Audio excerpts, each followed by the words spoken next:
Hello and welcome to DBS This Morning. My name is Candy. Thank you so much for joining us. We like to wake you up in the know. As usual, let's go to the news desk and we'll be right back. Good morning. A team from the International Organization on Migration, the IOM, is on island undertaking an exercise that will help the island develop a migration policy that is not only humane but which encourages the orderly movement of people. Earlier this year, the IOM group conducted an assessment of the island's migration governance indicators. The program helps governments take stock of the comprehensiveness of their migration policies, as well as in identifying gaps and areas that could be strengthened. So we have a look at what migration governance policies, legal frameworks or structures that countries have in place, and we highlight the good practices that are already there, but also the gaps and the areas that can be further developed. We have covered so far more than 100 countries that have done the MGI assessment and more than 72 local authorities. And St. Lucia is also part of one of those countries that have conducted an MGI assessment. What we have found for the country is that there are a series of good practices in place in terms of managing migration, regarding migrants' rights, their access to services such as healthcare, such as social security, such as education, partnerships with different countries on migration issues, and also participation in consultative processes on migration issues. So there are already a lot of things that St. Lucia is really doing well. Following this week's presentation of the report and barring the need for any major revisions, the document will be published online, presented to the Cabinet of Ministers, and will help lay the foundation for the development of a national policy on migration. In other news, veteran journalist Earl Bousquet is advising CARICOM countries to pay close attention to the rapidly growing BRICS group of Brazil, Russia, India and China. Following its recent summit in South Africa, the group more than doubled its membership and is now threatening to reshape the world order. Bousquet thinks CARICOM should begin looking into opportunities for engagement with the new grouping. What we have there is a totally new picture, and they have already said that the purpose is not to rival the U.S., is not to get into conflict with the U.S. or the EU or the G7, which are the 7 richest countries in the world, but to say to them, stop taking advantage of us, because we are now in a position to work together and to ensure that you could no longer carry out the outdated imperial objectives that have ensured that we remain poor. One of the main topics on the agenda at the BRICS summit was a push to conduct more trade among BRICS nations in local currencies and reduce the reliance on the US dollar, which is used in more than 80% of international trade. This could cause a major economic shift if it is followed through upon. 34 police officers improved their investigative skills following a basic criminal investigation course. The course was designed not just for persons to sit in the class and listen to a facilitator feed them information, but rather to ensure that there was a lot of practical exercises for the crime scene management aspect. And so we started off as well with 3 crime scenes on the first day, where the officers were placed into groups and sent out to do the investigation, so we could see the level they were on in terms of how they investigate, and of course for them to see where they are in terms of criminal investigations. That course ran from Monday the 24th of July to Friday the 18th of August. A 2-week workshop which kicked off on Tuesday aims to provide leadership training for young women in St. Lucia who may have political aspirations and are interested in governance. The training is being conducted by the Caribbean Women in Leadership St. Lucian chapter, and it is organized against the backdrop of the small percentage of women in elective politics. The benchmark for political leadership for women is set at about 30%. But in St. Lucia, we are only at 11%. Once upon a time, we got as high as 16%. But we have struggled with being just at 11%. Sometimes 11.1, thereabouts. But we always at the 11%. So we need to step up as ladies to make the difference in the political world. And I know a lot of times we say that politics is not for us, and we shy away from it because we think that it is a journey that can be very personal and that can be very tedious. But women bring a different perspective to leadership and to politics, as you will learn as we go along this journey. And so I am really happy that all of you have decided to take this journey. Over 50 women are participating in that training workshop. These are your top stories. Thanks for watching. Good morning.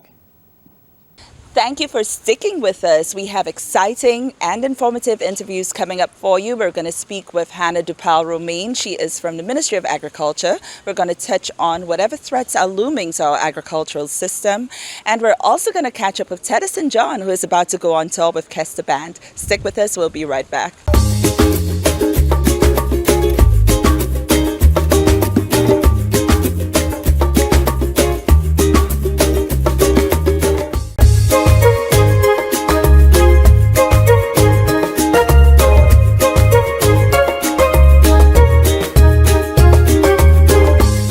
Welcome back. This is DBS This Morning. My name is Candy. Coming up, I recently spoke with Hannah Dupal-Romain. She is the Chief Research Officer at the Ministry of Agriculture about the looming threats to our agricultural system and what part we can play to ensure that we keep these diseases outside of our shores. Welcome back to DBS This Morning. Today we're joined by Chief Plant Research Officer. Her name is Hannah Dupal-Romain, and we're going to talk about the different threats to our plants and agricultural system in general in St. Lucia. So Hannah, welcome. Hi, morning. Thank you. Thank you so much for agreeing to be here. Now, we recently spoke about TR4, which is a looming threat. It's already in a lot of neighboring countries to our banana industry, and we went into detail about that. Can you talk a little bit about this again? And can we take it as far back to TR1 when that became a threat and how that affected our banana industry? Okay, so TR4, which is a fusarium fungal disease which affects bananas, and it's currently in Venezuela and South America. However, this was not the first fungal disease which affected bananas or which has affected bananas. We had in the past what we call the tropical risk 1. So what is out of St. Lucia is tropical risk 4. It's not present in St. Lucia, but what is present is the tropical risk 1. And when this tropical risk 1 came into the region many years ago, it wiped out what we called our local, at the time, sweet variety, which is Go Michel. So many persons would have enjoyed the sweet, very creamy Go Michel varieties. However, it was not resistant to the tropical risk 1 at the time. So scientists had to find some alternate varieties that were more resistant to the TR1. So they brought in the Cavendish variety, which we use now, which is the most commercial variety. However, the Cavendish variety is not resistant to the tropical risk 4, which is the TR4, which is now looming on the horizon. It's in Venezuela now. So scientists are now looking into introducing another variety which will become more resistant to the tropical risk 4, which is the TR4. So as we speak, we in the region, we've been working with the Caribbean Plant Health Directors and the Regional Plant Protection Organization in seeking for to introduce the resistant varieties, which is a variety that we're hoping that it's a commercial, we can grow it on a commercial level, and as well as replace, in the event that TR4 comes in, that it can be replaced with this resistant varieties. But I also want to highlight that we do have other banana diseases around the region, and thankfully they're not present in St. Lucia. I can highlight Moco disease. It has been in St. Vincent and the Grenadines and Grenada for 25 years. However, thankfully for St. Lucia, we have not had incursions of the Moco disease, and it has wiped out the banana industry completely in St. Vincent and Grenada. So we're really and truly urging persons to be very cautious when they're moving planting materials from those countries, to seek advice from the plant protection unit of the Ministry of Agriculture, because we would not like to see this happen in St. Lucia. In fact, I consider Moco to be even a greater challenge, because at present there are no resistant varieties to Moco disease. And management approach has been a huge challenge for persons intervention farmers in Grenada. In fact, the export has gone down to zero, and more or less, and of course production. And we do understand how this affects livelihoods, families who depended on the banana industry. They suffer eventually. It affects children who grow up in the banana belts, banana growing areas. So it's a major challenge for us. It was interesting to note because, of course, as you said, a lot of us would have grown up having access to Go Michelle bananas. And when I go to the Castries market, I still hunt down these varieties of bananas. But I had no idea that the commercial variety, which was introduced, replaced Go Michelle because of disease. What are some of the other crops that which are affected by disease, which we've seen? So we do have a myriad of challenges affecting many of our crops, sadly. So presently, we have in St. Lucia what we call citrus greening. It's wreaking havoc on the citrus industry. It's caused by a bacterium. It's a bacterium that lives within the phloem vessels of the plant. It suffocates the plant. It prevents the plant from elaborating or getting its nutrients to the leaves. And eventually, the plant dies within 8 to 10 years if there's not proper management. So we have worked with farmers to encourage them to do pruning, timely pruning, in terms of management, fertilizer use, and ensuring that they do their normal cleaning, field sanitations. However, there is another major citrus disease which is very close to us. Sadly, it's in Martinique. It's called citrus canker, and we've already engaged our stakeholders to inform them of the devastating impact that this disease can have on our citrus industry. So citrus canker is present in Martinique, but it can be moved on fruits, it can be moved on planting material, and once it comes in, there's no cure for it either. So we have been dealing with a series of diseases in plants, which sadly there are no cure for them. Currently also there is this disease in Jamaica which affects cocoa. Frosty pod rot, and we know how we've been doing so much work in building our cocoa industry, and we're hoping that that this disease remains out of St. Lucia. So we have been encouraging farmers and sensitizing them of the impact that cocoa is now having in Jamaica and how measures they need to put in place to safeguard the cocoa industry, encouraging them to avoid moving and planting material into the country without the necessary documents, ensuring that they work with us, because we really want to see that we keep those diseases out of the country. The issue is, once those diseases coming, it's a challenge to eradicate them. It's very costly to eradicate them, so we prefer to keep them out rather than having to deal with management and what have you, because what management does, it increases the crop cost of production. Sometimes you don't even have production because of the challenge, how aggressive the strains are when they come in. Okay, so that's a wonderful note to end on. Thank you so much. I've learned so much from this conversation with you, as I hope you have. This is CBS This Morning. We'll be right back.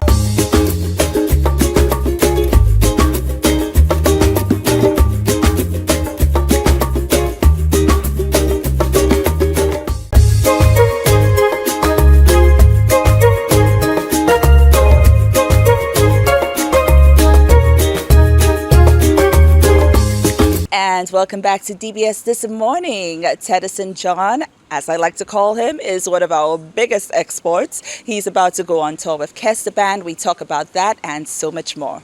Hi, good morning, and welcome back to DBS This Morning. The person joining us today needs no introduction. I like to think of him as one of St. Lucia's greatest exports, musically or otherwise. So welcome to the program, Teddyson. Morning, how are you? I'm good. I know you're really busy getting ready to go on a big tour and, putting an album together and your event in Trinidad, and you have a lot going on. So thank you so much for agreeing to be here with us. We wanted to catch up with you. What's been going on? What we know is coming up is that you're going to be touring with Kez, and that's no small thing. It's no small thing for you to be with him, but it's also no small thing for him. The two of you complement each other nicely. How did that happen? This has been working on for years, and there's something about manifestation that's real. It's something I've been diving into, from time COVID came about, but our relationship been for a while. But the stuff that I always saw, and I used to speak to them about so our relationship with music. We have that mutual respect for people, for each other. I remember him giving me advice that was way back. He's one of the people that I look up to in terms of from a band perspective. His brothers, everybody together. I got And to that do, reminds you of your family dynamic, right? Yeah. I got to do Tuesday on the Rocks with my band in Trinidad for the first time, which was history because you never had a St. Lucian band in Trinidad doing that. This tour is very different in the fact that it's not your regular. Okay, you go up to Labor Day, you go up Miami Carnival. Now, the places we go in is places that soca has never been. The genre has never been. We go into a lot of mainstream venues, so the House of Blues in New Orleans, the Tabernacle. I'm getting goosebumps because a lot of people don't know I'm very musical. I like so for y'all to be in those the places. Tabernacle, That's a big deal, Echo, the Lincoln Theater. It's just the venues that we're going to is very different, and to be able to have a 40-minute set. You understand? To open up, for him, and I'm bringing my band, with me. You understand? Also bringing KO, with me as well. For St. Lucia to be in that position, Yes. In that mainstream position, it's amazing. His album is called Man of No Door. So the tour features myself and Jimmy October. Talking about albums, I got into actually focusing on bodies of work. So we're actually doing an album, my band, the Teddyson John project. We're doing an album. The first one that we did was Caribbean Moscato, which, opened up a different side to soca music. Being able to do a full acoustic concert in Trinidad for the first time and selling out the Napa in Trinidad, that was very different. So, And that concert was called Stripped, and Stripped. it's coming up again. Yeah, it's coming up again. And it's now a staple on the calendar. Yes, I got to know that they're actually going to make it a staple in the calendar of events in Trinidad and Tobago, which is history again, because you've never had something from St. Lucia to be able to come in and I mean, no matter how you do it, people still look at us and say, okay, people coming in. So to be able to come in and do something like that in Trinidad, it's a blessing. No, that's why I say you're one of our greatest exports. It's a blessing, So to be able to do that there, while we're on the road, we're going to be working on the album. The tour is like an East Coast and West Coast, tour. So we're touching a lot of different places, DC, North Carolina, Atlanta, Dallas, Houston, and again, the venues that we open, it's not the regular, venue. So we're pretty excited about that, and we're pretty excited about showing St. Lucia, and letting them know where we come from. Yeah, so walk us through your evolution as someone who started doing music and hotels, and you got on the soca scene, and now you're touring with some of the biggest names because you are one of the biggest names in soca. What did that look like? Walk us through that quickly. I can tell you the only thing that has me here is passion, and God's hands on something. When you have something that you want to do and you have a vision, sometimes you gotta tunnel. Tunnel means not looking left or not looking right. If I had to look at the surroundings, you'd not do it because you get discouraged. But for me, the joy I get is being able to say or being able to be out in these places and say where you're from. Because a lot of them don't think quality like that comes from an island of St. Lucia. Yes. So for me, I remember Galen telling me that, Teddy, if they don't know where you're from, they'll never know, because I will always say, my name is Teddyson John and I represent the beautiful island of St. Lucia. I'll give it to you like that. Yes. And Benji has roots in St. Lucia too. Yeah, because his dad is St. Lucian. It's just been a lot of work, and a lot of people have given me opportunities to be a part of their stuff, until I was able to be on my own as that product. So with jazz and stuff is concerned, people like Grub, Taylor, Barbara Cadet, Richard Payne, Sojin, Blue Mango, these guys gave me the opportunity to do that kind of vibe until I was able, I got the chance to do me as in Teddyson John, and then the brand from there coming into soca music. Pen and Ace brought me into soca music. I was on the cruise ships then. did 1 year there. Pen and Ace brought me into soca music, and after that I couldn't turn back because every year everybody wanted to know, okay, they want something from Teddyson, where this guy, and that's what it was like. And then everybody that I used to watch on the Trinidad circuit, I ended up being a part, of that circuit. So these guys, the guys I used to watch on television, I mean, they, I know that feeling when I was growing up. There are certain journalists I looked up to, and people I looked up to who are now on my contact list. So to be able to create networks and that kind of stuff, So thank you so much for joining us. No I know we problem. can go on and on and I on, know, and I we know. will. Maybe I'll catch up Of with you course, again when you of come back course, from of one of your course. travels. Yes. And thank you so much for joining us. This is DBS This Morning. I'm Candy with Teddy. See you in a minute.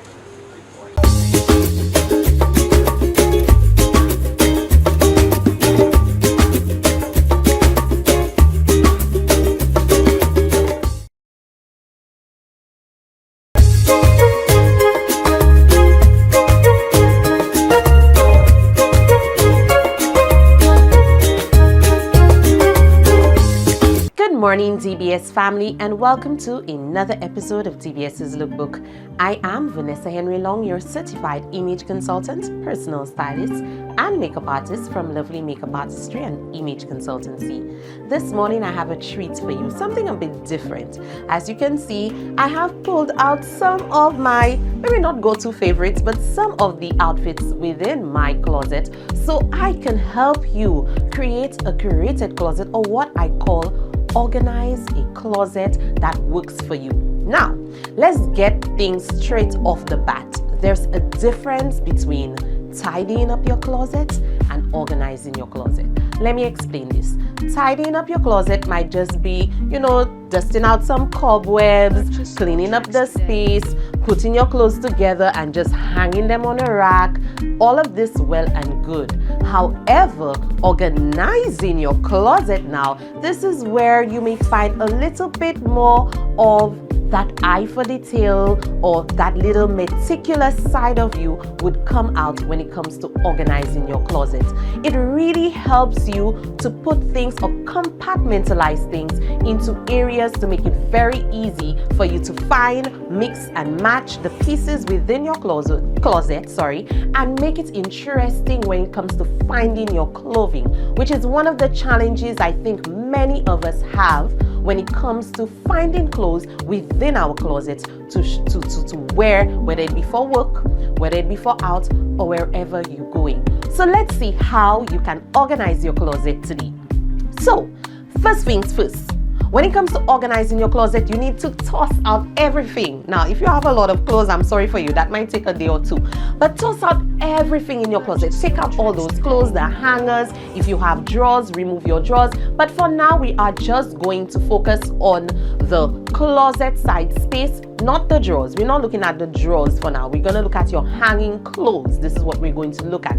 I'm going to come to the drawers and the folding in another episode. We're taking it bit by bit to help you create a closet that works for you, that works for your lifestyle, that works for your personality style, and that also works for your body type. You heard these three things: lifestyle, personality type or personality style, and as well your body type. So when you think of organizing your closet, these are the three things that need to come to the forefront. Again, let's take it in steps. So one of the key things is removing all your clothes, tossing them on the bed, or if you can, putting them in an area that is easy to find. Then now, you would need to be able to identify what I call your keepers.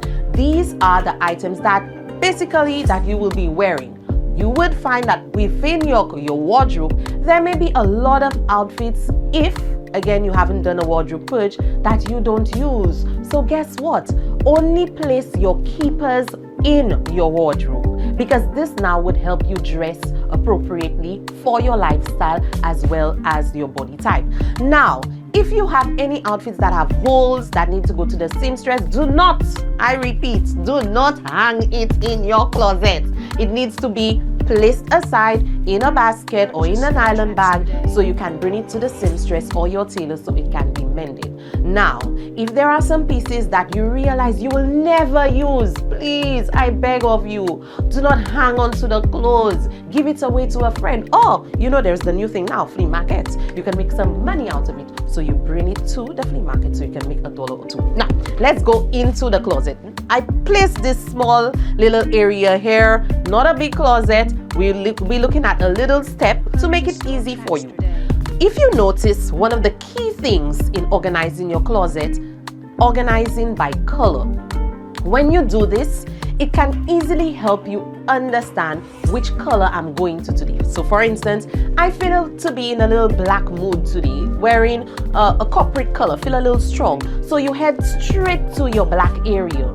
When you do that, it will help you be able to dress very simple. Now, it's not just about color, black, red. If you notice, I put my little prints because I love my prints in an area and a bit of the color. That's one tip. But one of the other things too is to organize by clothes type. So for instance, now I mainly wear dresses, but you know, if I were into skirts and pants and all of that, organize them by color, but then you section them now by the type of the clothing. So I have dresses, then you would see if I had pants in black, I would put the pants here. So you organize by the color and by the clothes type. Now, if you notice something very seamless about my little closet space is that every single hanger is facing the same direction. Now, don't tell me it's have anything to do with a little OCD, but it's important as you look at your closet, it represents that richness in you. So it has to be meticulously placed in the same direction. Hello, it's not just about that. The hangers need to be the same. So for those of you who would have different color hangers, now it's time to invest in some good hangers. Let me tell you, there are some easy ones, slim fit like those I have there, velvety, makes it very easy for you to put, whether it be your dresses. Also, if you want to put a suit, pants and jacket in there, you can do that as well. But like I say, pick the right hangers. Same color. It helps your wardrobe to stand out and be coordinated. Now there are, let me move on, by color, by style. Of course, if you have a pants, suit and top, you would put it together so it makes it very easy for you to find your suits. Now, there are different types of hangers, and that is important. When you are shopping for clothes, feel free to shop for hangers as well. There are hangers where you can wear your pants, you stack them up nicely so it helps you identify where to go within your closet. So for instance, I have all my dresses, all my suits, and then I can put all my pants on the hangers for pants and all my skirts. So you nicely place them, you fold them, and if you are one to iron or to steam your clothing, when you hang them nicely on a hanger, they would stay really well. You also have hangers like these, which you can stack in various ways for your accessories. You can choose to put them down to create more space in the closet, or choose to create what I call an area where you can nicely stack them up and place it. For example, if you have all white tees, various types with various sleeve lengths, you can put them nicely in there so you're able to see your closet in a very, not full, but in a very palatable way. Because let me tell you, when it comes to you dressing and making dressing interesting, one of the easiest ways is to create an organized closet that speaks to your lifestyle, the favorite colors that you have, and of course your body type. I hope you did enjoy this episode on the Lookbook. See you next time, where we'll be seeing how to fold clothes. Bye. And this has been DBS This Morning. We hope we're leaving you a little more informed, a little more entertained, and we wish you the best day ever. My name is Candy Nicholas. Thank you so much for joining us this morning. See you next time. Bye.